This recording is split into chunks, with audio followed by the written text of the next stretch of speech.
ao Quadrinho ao Quadrado. Neste programa, escuta Formosa Márcia, de Marcelo Quintanilha. Tô falida, linda, perdi o meu amor, perdi meu endereço, seu apreço, o seu calor, acabou. Pois bem, estamos aqui começando mais um Quadrinho ao Quadrado, podcast mensal do Ao Quadrado sobre quadrinhos nacionais. Eu sou o Estranho, estou aqui na companhia de... O Judeu Ateu, mais uma vez pra falar de obras premiadas, Estranho. Eu ia falar pra meter pau, mas eu não sei o que vai acontecer ainda, vamos ver. Ok. Sim, estamos aqui para falar sobre Escuta Formosa Márcia, o quadrinho, no momento da gravação desse podcast, o mais recente do Marcelo Quintanilha. Ele foi premiado no Angoulême, que é a maior premiação de quadrinhos do mundo, basicamente, né? O verdadeiro Oscar do quadrinho. Na verdade, não. O verdadeiro Oscar do quadrinho realmente é o Eisner. Porque o Oscar... pra gringo. Esse é o BAFTA dos quadrinhos. Esse é o Cannes dos quadrinhos.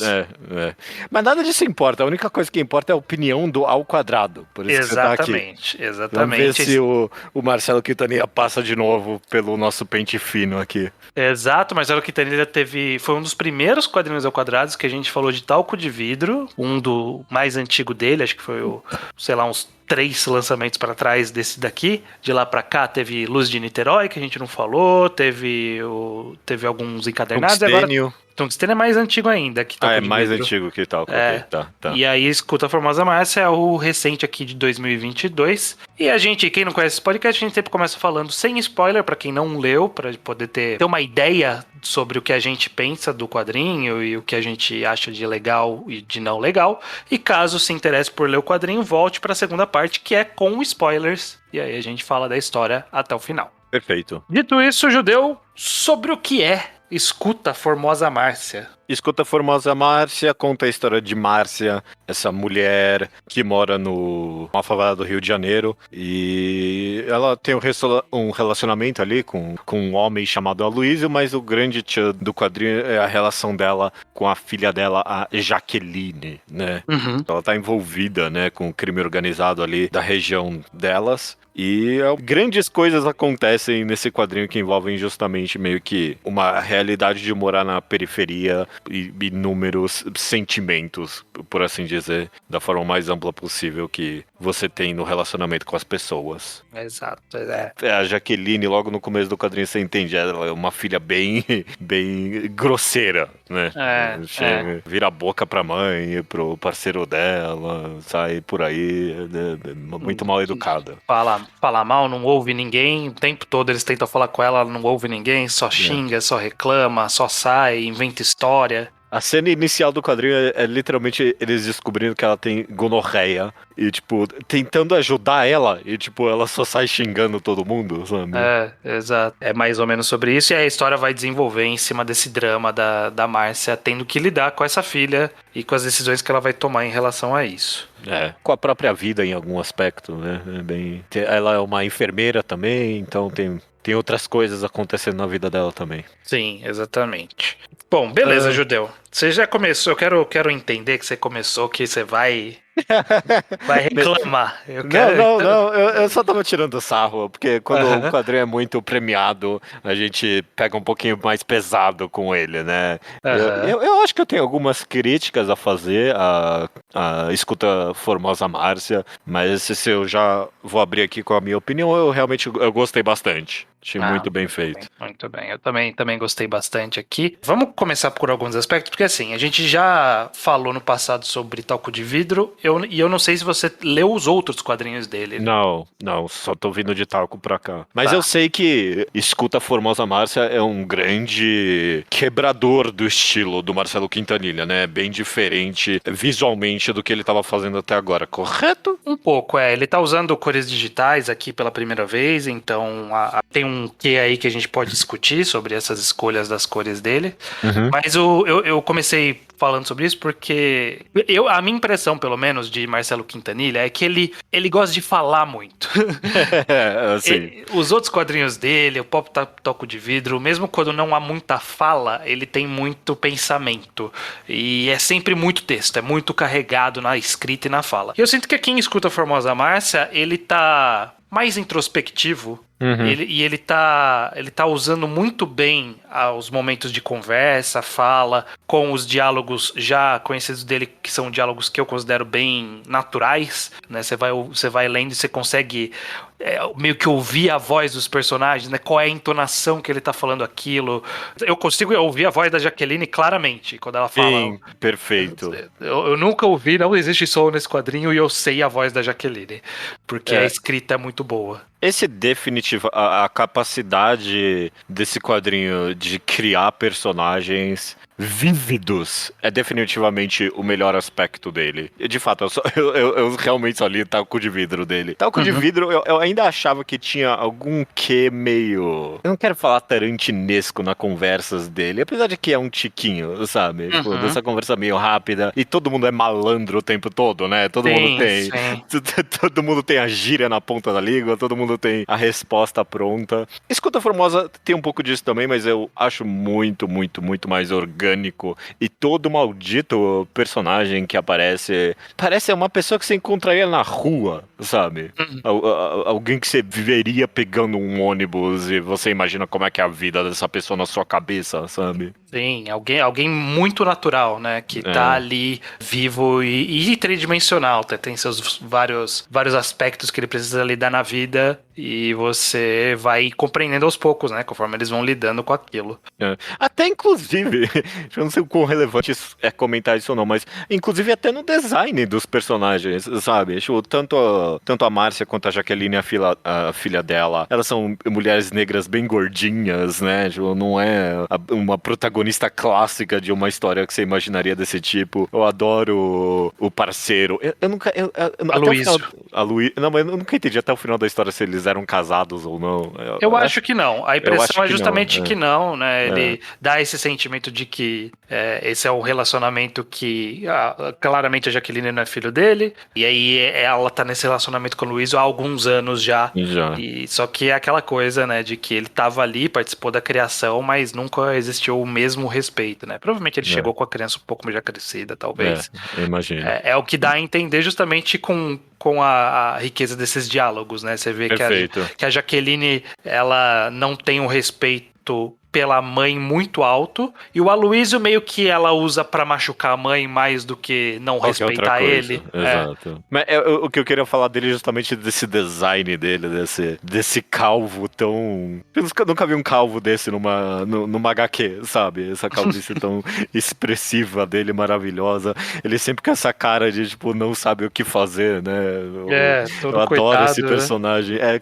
É cara de peixe morto, coitado ali, né? Mas acho que tipo, em todos os aspectos dos personagens, essa história tem uma organicidade muito, muito, muito vívida. É o melhor aspecto pra mim, realmente, de Escuta Formosa Márcia. Sim, e eu sinto que isso funciona bastante justamente, que era o ponto que eu tava trazendo sobre os outros quadrinhos pra esse, é que aqui ele usa ele ainda tem esses diálogos vivos que ele é conhecido por fazer desde sempre, né, de ter essas falas um pouco mais naturais, que às vezes ele exagerava um pouco nas outras histórias, mas era da forma da narrativa, e aqui ele tá equilibrando muito bem com os silêncios, com os olhares, várias passagens de tempo ali no silêncio, sem nenhum comentário, conversas mais sucintas, conversas mais ao ponto. Eu sinto que esse é o ritmo que fez o quadrinho talvez crescer mais aos olhos das outras pessoas, né? Ele tá muito mais... Ele tá muito fluido.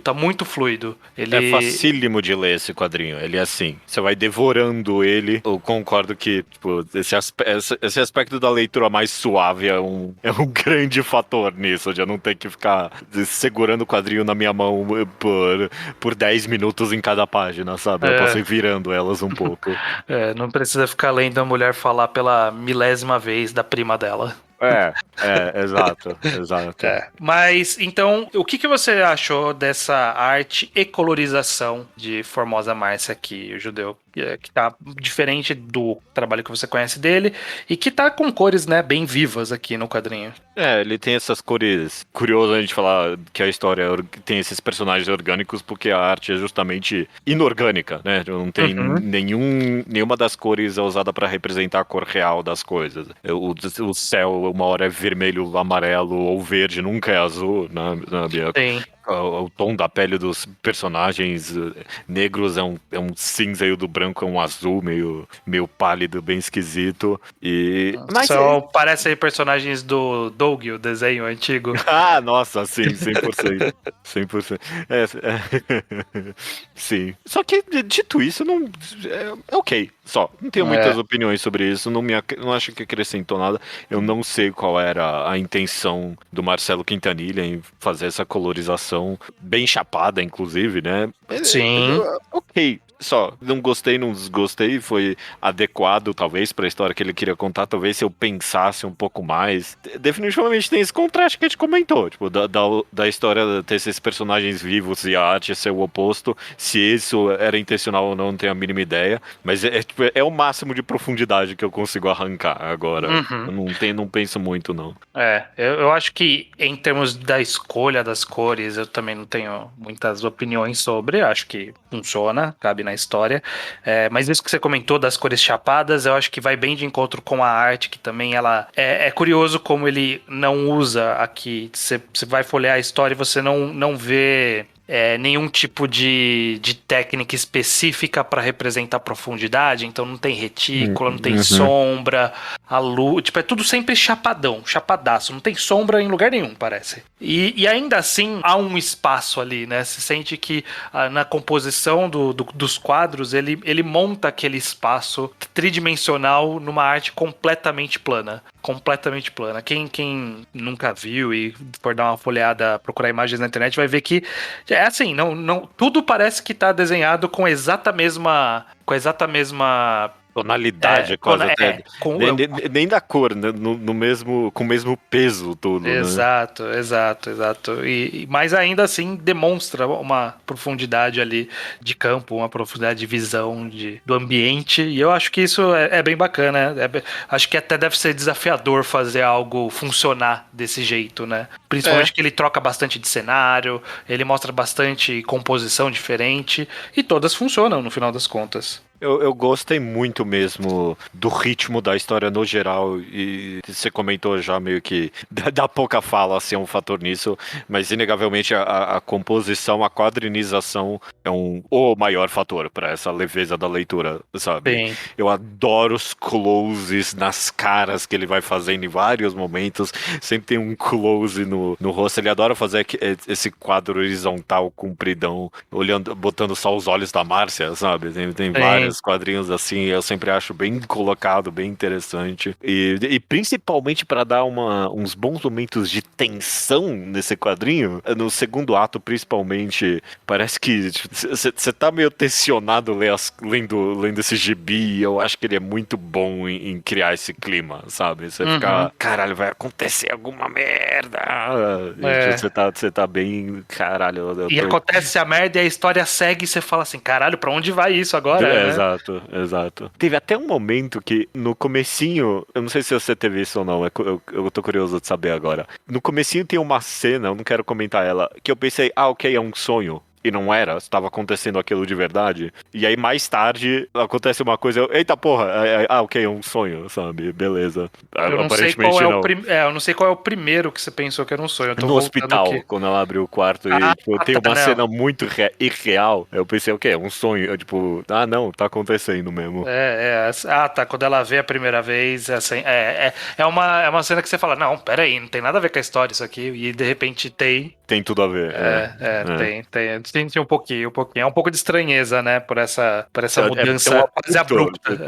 Tem uma mudança ali que eu pensei, eita porra, é um sonho isso? E aí mais tarde, quando tem uma cena bem chocante, uma cena incrível de chocante, inclusive, né? Que tem mais pra frente, que é um sonho de fato, eu fiquei bem surpreso mesmo. Sim. Ele é bom nisso da virada de página, inclusive. Acho que tanto essas duas cenas que eu comentei, eles acontecem na virada de página, e as duas pra mim foi uma uma surpresa bem agradável. Sei, exato. Eu queria falar um pouco sobre a Márcia, que dá título à história, porque eu gosto como... Ela é o coração dessa história, né?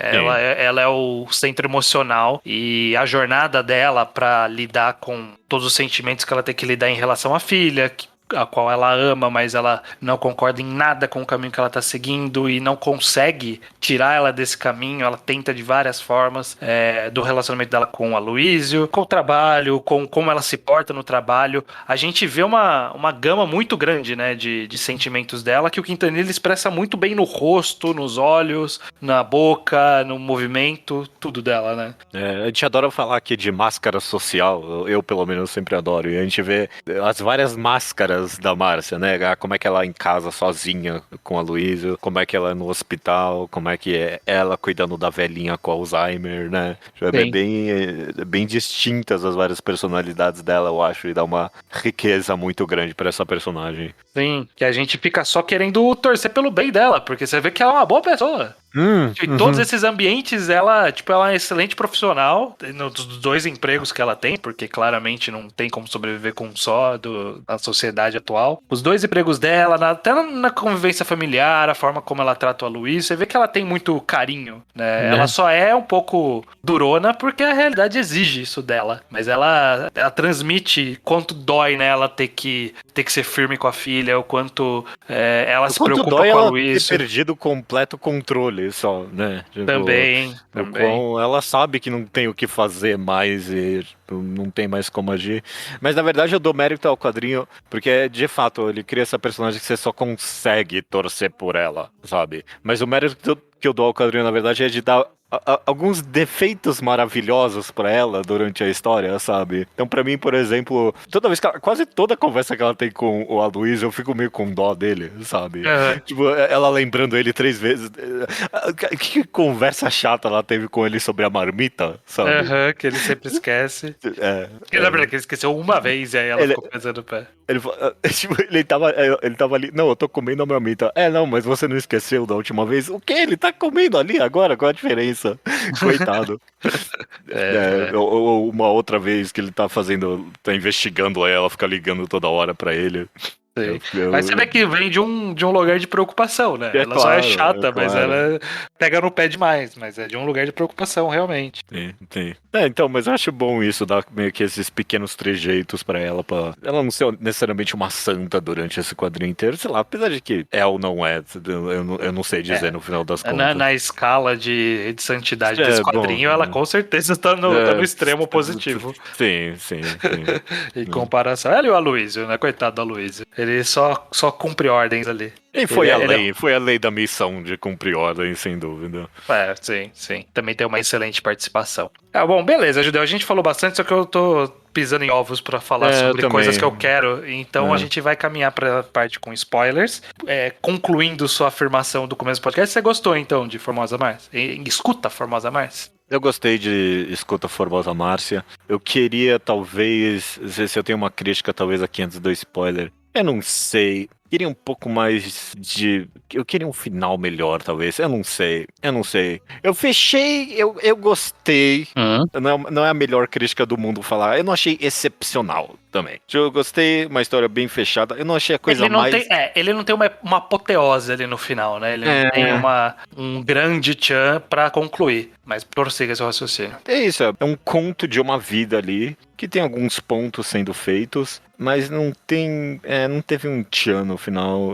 Se eu comparo, talvez, injustamente com Talco de Vidro, que é uma história cheia de defeitos, mas o final é, tipo, um negócio tão anticlimático e que, tipo, te faz querer remoer a cabeça, né? Tipo, uma conclusão tão épica pra história. E aqui tem uma cena assim também, mas eu não sei necessariamente se eu vou carregar Escuta Formosa Márcia por muito tempo na minha cabeça. É só isso, é uma história ok. Não, eu não acho também necessariamente a história mais original do mundo, essa história do crime na favela e tal. Sei lá, não que seja uma história que não precisa ser contada mais, mas eu não achei necessariamente também que... Nem com esse aspecto, não, da visão da mãe solteira, eu não achei que é um conto que trouxe tanta coisa nova, assim, pra esse recorrente conto nacional. Então, é bom, é muito bom. E tem partes muito boas só realmente tô passando pente fino aqui, eu não achei excepcional. É isso. Ok,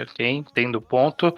Eu gostei também bastante de Escuta Formosa Márcia. Eu sinto que do quadrinho ter tido esse equilíbrio bom no ritmo e tudo, ele fez eu chegar bastante satisfeito no final, porque eu queria ver a conclusão do arco desses personagens, pra onde ele estava carregando eles. Realmente eu não sinto que tem uma grande apoteose, mas eu acho que tem uma cena que eu achei bastante emocionante no final do quadrinho. É muito boa, é muito boa. É sim.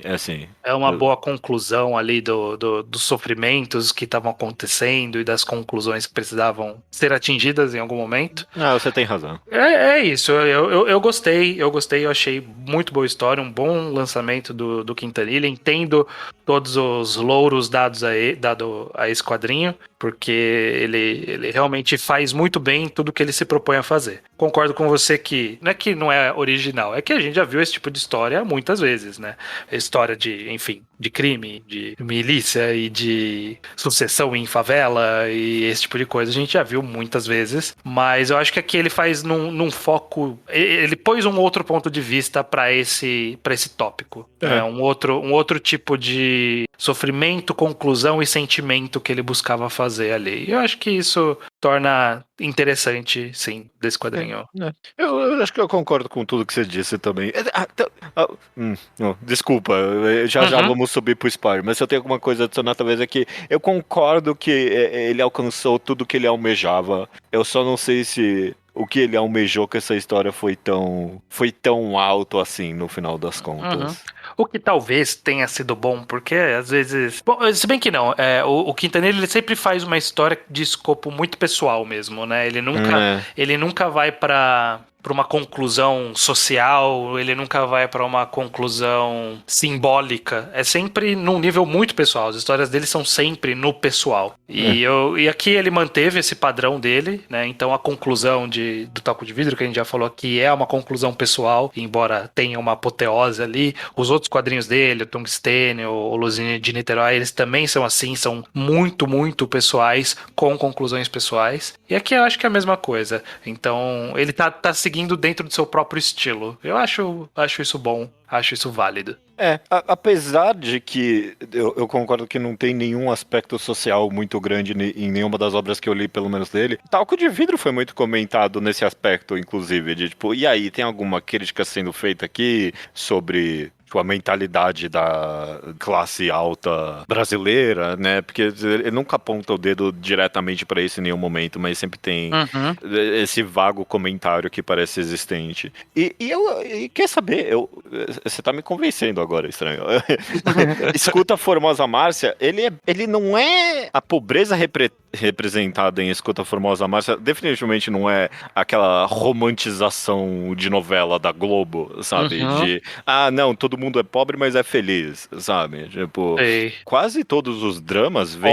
Ou de glorificar o sofrimento, né? De, olha como eles aguentam o sofrimento da pobreza. E não é o caso aqui. Ele tem um sofrimento das relações específicas, né? Que claramente tem relação com a pobreza, com o lugar onde eles vivem. E mas é mais do que isso. Muito da não solução aos problemas vem por causa da pobreza, inclusive, né? Alguns não. Inclusive, a personagem da Jaqueline, apesar de que, é claro, existe dentro de todo o contexto ali do crime organizado e tal, né? Então, obviamente, ela foi levada por esse caminho por inúmeros motivos sociais.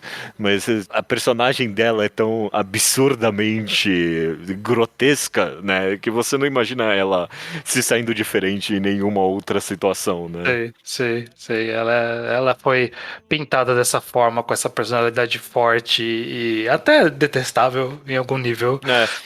Diferentemente, por exemplo, da personagem da amiga da Márcia, eu não lembro o nome dela, que tem um filho, que a Márcia ajudou a parir lá. Sim, que é a esposa do traficante ali, né? Exato. O Tigela, né? Tigela é o nome Isso. dele. E toda a tragédia dela é completamente relacionada puramente à pobreza e à condição social, né? Sim, também, exatamente. Bom. Mas beleza, Judeu. Então fica aqui as nossas opiniões gerais sobre Escuta a Formosa Márcia, mas a gente quer falar também de alguns aspectos aqui do roteiro que vai avançar. Então, se você não leu, vá atrás de ler caso tenha se interessado e volte aqui para a segunda parte com spoiler. Perfeito. Aqui tem tanta gente ruim, o Coringa, o Charada.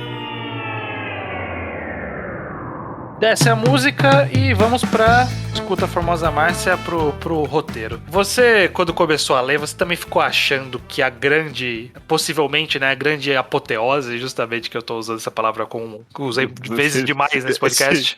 A gente precisa de um sinônimo pra ela. A grande ópera, sei lá. A grande conclusão, a grande catarse que teria no final da obra é meio que ela entregou a filha e essa é a conclusão. Você achou também que tava caminhando, ia ser isso, só que aí quando acontece no meio da história, você, o quê? No meio? Ou foi só eu que senti isso? Eu meio que... Você foi neutro nisso? Eu fui neutro nisso, eu não tava pensando nada. Se alguma coisa depois que eles prendem todo mundo e vira dinâmica, eu meio que tava achando, ok, ou essa história vai terminar em tragédia, sabe?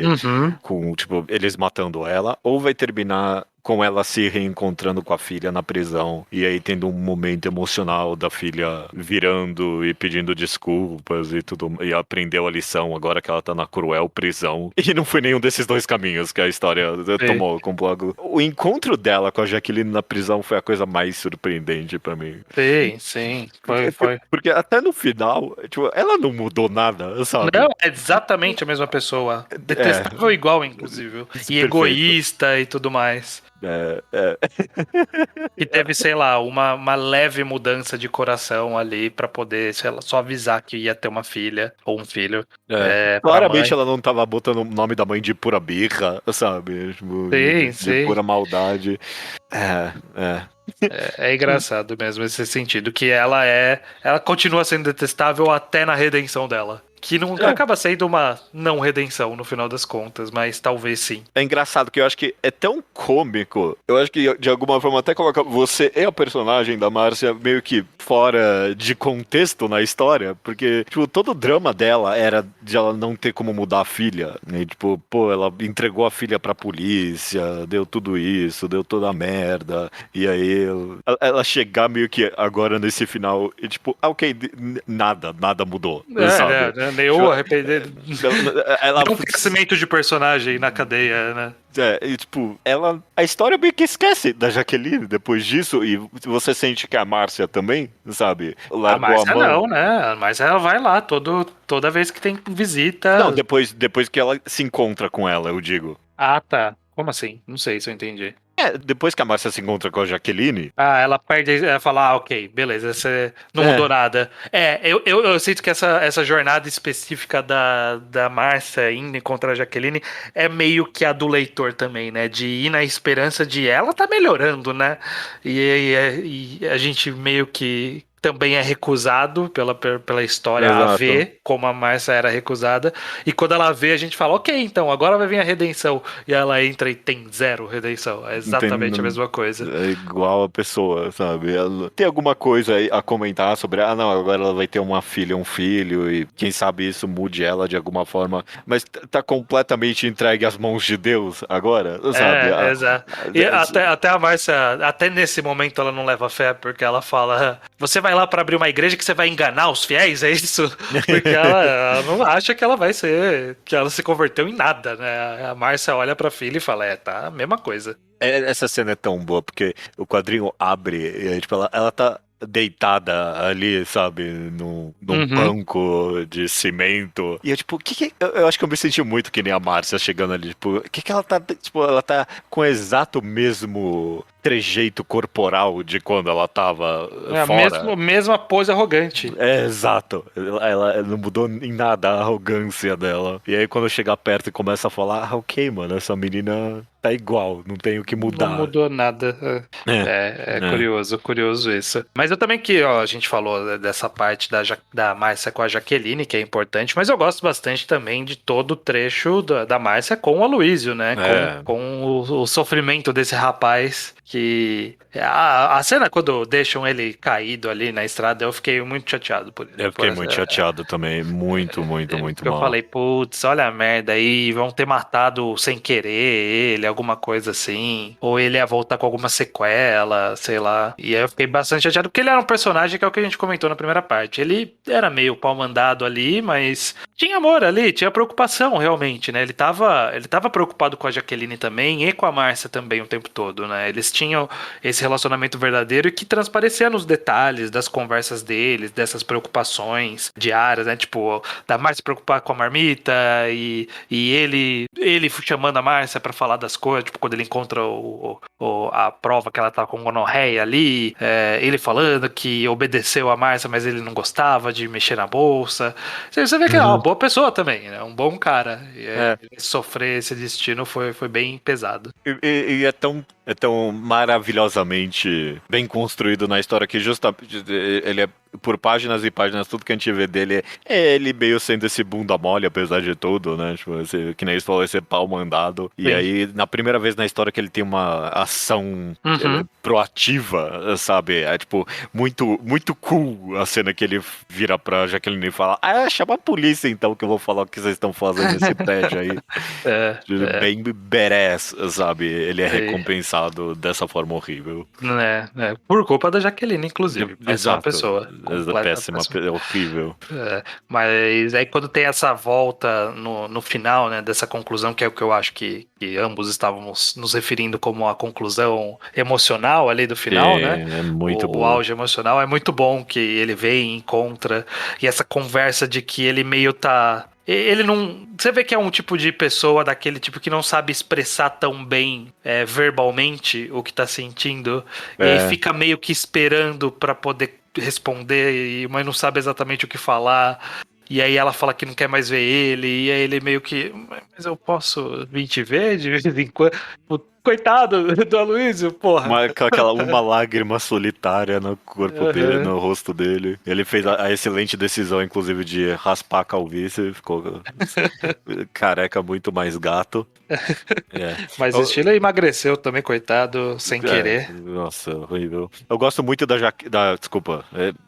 da Márcia, mas esse ato falho foi de propósito, porque ela meio que quase vira a Jaqueline quando ela começa a gritar com ele, né? Tipo, ela tá se forçando tanto assim pra afastar ele dela, porque ela se acha horrível, né? Sim, e ela acha que há risco ali, né? Porque meio que há um pouco, né? Porque ela denunciou esse esquema, os caras não vão se vingar completamente de matá-la, né? Mas podem querer ficar causando dor a ela, que era o receio dela o tempo todo, tanto que causaram, né? Injetaram graxa. Eu até fui pesquisar se isso era uma prática, mas eu não, tipo, de criminalidade, se eles usavam isso como forma de punição, eu não achei nada sobre isso. Não sei se eu procurei errado. Eu não fui atrás, não. Eu falei assim, isso acontece mesmo, mas aparentemente, talvez tenha ocorrido algum caso ou não, mas não é uma prática mega conhecida. Tá. Eu fiquei pensando se tinha algum ponto da obra, ironia horrível do destino, de que tem a cena dela anterior, meio que ameaçando as pessoas com a seringa, e aí fazem isso com ela. Eu não sei. Se tem alguma conclusão, parece horrível, além, sei lá, só de uma ironia horrível do destino. Uma vingança ali daqueles caras que sofreram. Inclusive, eu adoro o detalhe de que meio que quando você comentou da cena que parece um sonho, né? Que é quando ela entra no quarto e estão lá todos os bandidos com policial ali. E cerveja num cerveja quarto no chão. Você, que porra é essa? E aí tem toda essa cena surreal dela pegar a seringa pra se defender. E aí logo em seguida ela fala com as com as enfermeiras e elas, caramba, eles estão aqui de novo. Porra, ainda bem que aquele famoso truque da água. Então, tipo, você vê que elas sempre estão. Elas estão acostumadas àquilo. Tipo, é surreal, mas acontece. E elas sabiam que podia acontecer e aconteceu. E eu gosto desse detalhe, como ele entrega isso. É muito bom, é muito bom. É excelente. É muito bem construída essa cena final mesmo. E eu gosto, inclusive, até do epílogo de ter esse banter entre os dois, né? Tipo... de voltar dessa relação deles que eles aparentemente tinham, que a gente viu relances, né, no começo da história, né? Quando eles estão falando da marmita, por exemplo. Essa coisa meio de um provocar o outro o tempo todo. Mas com carinho. A gente nunca viu de verdade isso até esse final. Você tem, apesar de uns pequenos, que nem você falou, vislumbres aqui e ali, a gente finalmente vê eles satisfeitos. E de que ela só tinha que largar a filha no final das contas. Mas ela tá se mudando pra ir morar com ela. Ai. Eles estão indo lá pro Espírito Santo, né? Então não tinha que largar, ela tinha que estar com a Luísa, com a filha, fora dessa situação maluca dela. É isso, na verdade. Acho que é mais isso do que qualquer coisa. Os principais dramas que ela carregava na vida, na história aqui que a gente vê pelo menos, era a relação da Jaqueline com essa galera. E aí ela finalmente livrou ela disso, de alguma forma. Então agora ela pode ficar um pouco em paz, mesmo que seja momentâneo. Ou pelo menos ter a paz de que, seja lá o que for que essa menina faça, não tá mais nas costas dela, sabe? Sim. Talvez a filha crie um pouco de juízo, agora que tem uma filha também. Vamos ver, é um futuro desconhecido que a gente pode esperar que talvez seja o melhor, né? Vamos ver. E se casou com não que eu acho pastor que aquele, ali. não que eu acho que aquele pastor com cara de tontão vai conseguir dar um jeito na Jaqueline, né? Não, é mais pau mandado ainda. Talvez seja isso que ela precisa. De ter um pau mandado, não sei. Ela ter que refletir a relação da Márcia com a Luísa, ela tem que refletir pra ela também. Não, se o Escuta Formosa Márcia é o puro suco do Brasil, né? Milícia, crime organizado, tudo isso ali. E eu acho que o Escuta Formosa 2 tem que ser a parte 2 do suco brasileiro, que é ela entrar em umas negociatas ali com o pastor e igrejas pentecostais. E tem que ter um corno também, porque isso é o suco do Brasil. Alguém tem que ser corno. Pastor corno. Tem que ser corno, porque é o que falta pra fechar a mitologia brasileira aí. Pô, esse é um bom Escuta Formosa 2, a Jaqueline tá cornando o pastor que tá envolvido no crime organizado agora com a igreja, sabe? E também na política. Crime organizado perfeito, e política. Perfeito. Vamos sonhar com essa continuação que não existe, mas que faz todo sentido. Mas beleza, Judeu. Acho que é isso. Não tem, se tem mais alguma coisa que você queira comentar? A gente comentou pouco, mas é porque eu não sei se eu tenho muito pra comentar, por exemplo, do personagem do Tigela. É bem recorrente na história. Acaba sendo mais um personagem escada que qualquer outra. Ele funciona também como mais uma representação num cara pau mandado, né? Porque ele é o dono da boca, mas aí a Márcia vai falar com a esposa dele, aí ele não tem coragem de desdizer a esposa. A esposa manda falar, não, faz porra nenhuma com ela. Não, pode deixar, vou fazer não. Eu gosto muito, eu acho muito mais interessante justamente a personagem da esposa dele, que eu acho, eu já tinha comentado dela ver. Apesar de toda a tragédia acontecendo, ela tem a fé dela, sabe? Sim, e ela vê como positivo. Na verdade, não é nem como positivo, né? Mas ela vê como as coisas podem melhorar, né? Com o caminho que se seguiu. É muito tocante quando ela fala pra Márcia que foi a fé que colocou ela no caminho, sabe? Sim. A própria Márcia, sabe? Uhum. Uma mandata divina mesmo. Sim, e aí vira a página e tem a imagem do Omolu ali. Perfeito. Você vê que realmente ela crê nisso e ela consegue ver isso de forma positiva. Perfeito, ok. Agora sim comentei que eu tinha tudo pra comentar. Mais bacana, muito bom quadrinho. Legal, bom lançamento do Quintanilha, acertou de novo pra mim. E estou satisfeito e já esperando o próximo. Perfeito. Mas o mês que vem, Judeu, quando a gente for fazer novamente um quadrinho ao quadrado, não será sobre Marcelo Quintanilha, será sobre outro quadrinho que a gente sempre avisa no final do programa. Pois é. Então, qual será o próximo quadrinho que falaremos no próximo Quadrinho ao Quadrado? É um quadrinho lançado virtualmente, então podem ler todo mundo de graça. Tem compilado alguma coisa? Tem, foi impresso eventualmente via Catarse. Perfeito. De Isolamento, de Elo D'Angelo. Eu não li, mas, tipo, vira e mexe eu via um quadrinho aqui e ali no Twitter, sabe? Tipo, ok, sim. Quando você me mandou, ok, eu já li isso algumas vezes. Esse quadrinho aparece, Nunca li de cabo a rabo, não. Eu também não. Ele foi um quadrinho produzido aí no período de pandemia. Também tem esse fundo de pandemia, mas numa coisa também de olhar a vida alheia. Então é isso que a gente vai ver. Segundo web quadrinho sobre a pandemia que a gente vai ler aqui. Exato. Agora um pouquinho mais distante, né? Meio que já acabou, entre aspas, agora, né? Então, vamos ver o que a gente acha dessa história do passado, né? Exato. A gente não vai falar exatamente do quadrinho físico, porque não sei se algum de nós vai comprar até lá, mas a gente vai falar de tudo que está disponível online, que a gente sempre deixa o link no post e tá no perfil da Elo D'Angelo. Perfeito. Perfeito, então. Até mês que vem, então? Até mês que vem.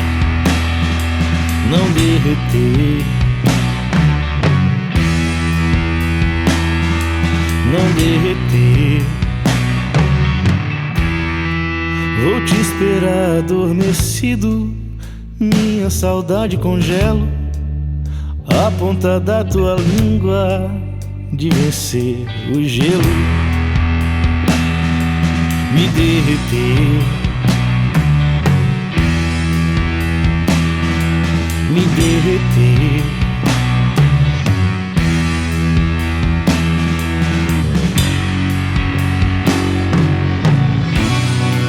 As lágrimas congelando descem, formando estalactites. Tento lembrar o tanto que queima, aquece meu corpo quando te sinto dentro. As lágrimas congelam